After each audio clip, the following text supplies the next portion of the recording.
Comme je vous l'ai déjà dit, je ferai des vidéos sur les complexes jusqu'à ce que vous n'ayez plus de complexes. Je ne vais pas vous lâcher.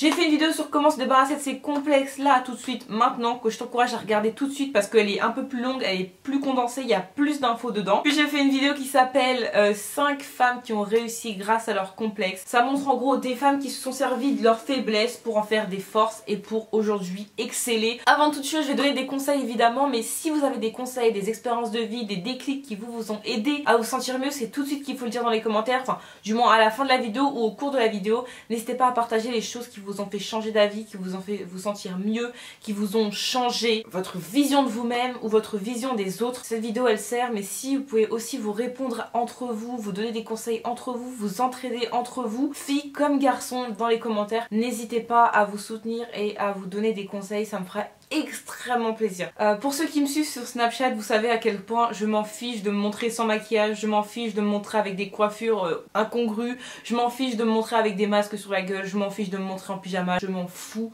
Mais un point extraordinaire. Comment et pourquoi j'en ai autant rien à faire? Je préfère que les gens ne m'aiment pas pour ce que je suis et non que les gens m'aiment pour ce que je ne suis pas. Je suis une personne, une femme, avec des cheveux bouclés et touffus, j'ai la pommade, quelques boutons, et surtout je suis une personne très expressive, presque excessive, je suis très extravertie, j'adore parler avec les gens, je ris très fort, je parle souvent très fort, et je ne peux pas m'empêcher de dire tout ce que je pense à voix haute. Voilà qui je suis en résumé, évidemment, je ne suis pas que ça, mais voilà ce que je peux dégager, je pense, comme image au premier abord. Admettons demain je dois arriver dans un groupe de personnes que je ne connais pas, je vais les découvrir et je vais passer un certain moment avec eux. Et que par peur de déplaire, par peur, je sais pas moi, de faire peur justement, par peur de ne pas être accepté, d'être trop bourrin et de défrayer les gens, etc. Je vais me lisser les cheveux, je vais me maquiller, je vais parler doucement et je vais me faire discrète. Et maintenant imagine que les gens, malgré tous les efforts que j'ai faits, ne m'apprécient pas. Résultat, je me suis étriquée, je me serais sûrement senti mal tout le long et en plus je me serais pas fait d'amis. Le problème dans cette situation c'est que je ne suis pas moi-même et les gens ne m'aiment pas. Donc je ne suis pas fidèle à moi-même, je suis mal dans ma peau, je me rejette, je me restreins et les gens ne m'aiment pas. Maintenant prenons une situation où je suis moi-même, où j'arrive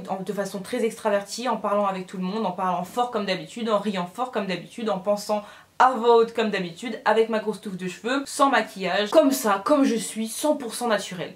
Et que les gens ne m'aiment pas. Eh bien au moins je serais restée fidèle à moi-même. Je pourrais me remettre en question en me demandant qu'est-ce que j'ai fait de mal, qu'est-ce qui s'est mal passé, etc. Mais je pourrais aussi me dire, ok, eh bien je ne suis pas compatible avec ces personnes ne correspondent peut-être pas à mon type de personne, peut-être que je ne suis pas au goût de ces personnes physiquement et mentalement, et dans ce cas-là très bien ça nous ferait gagner du temps à tous. Parce qu'évidemment si j'arrive avec les cheveux lisses, en parlant plus doucement et en faisant plus discrète et que les gens m'apprécient, alors super, j'aurai des amis, mais ces amis ne m'aimeront pas moi, ils aimeront la version restreinte de moi-même, la version qui n'est pas moi, la version qui ne me ressemble pas, la version dans laquelle je ne suis pas à l'aise, la version dans laquelle je suis mal dans ma peau, la version dans laquelle je me dirais, ok, ces gens ne m'aiment pas moi, ils aiment la version que j'ai inventée de moi-même, la version qui n'est pas moi. Et peut-être que si j'avais été moi-même, ces gens-là ne seraient pas mes amis. Peut-être que si j'avais été moi-même, je serais rejetée. Et donc ces personnes n'auraient peut-être pas valu la peine que je m'étrique pour eux. Voilà, moi je préfère vivre dans un monde où il y aura peut-être moins de gens qui m'aimeront, ou peut-être même plus de gens qui m'aimeront pour la personne que je suis réellement, plutôt que de vivre dans un monde où je dois m'étriquer, me changer, me conformiser juste pour qu'on m'aime. Parce que pour moi, on ne m'aime pas dans ce monde. On croit m'aimer. Je me fais perdre du temps et de l'énergie et je fais perdre du temps et de l'énergie à des gens à qui je mens et je mens aussi à moi-même au passage. Moi je trouve que ton physique et ta personnalité c'est un filtre pour gagner du temps, pour gagner de l'énergie et pour pas la perdre avec des gens qui ne te correspondent pas. Bon nombre de personnes s'inventent des vies, s'inventent des styles, se conformisent, s'habillent comme un tel et comme un tel en espérant qu'ils soient aimés. Ce n'est pas vous qu'on aime, ça n'est pas vous.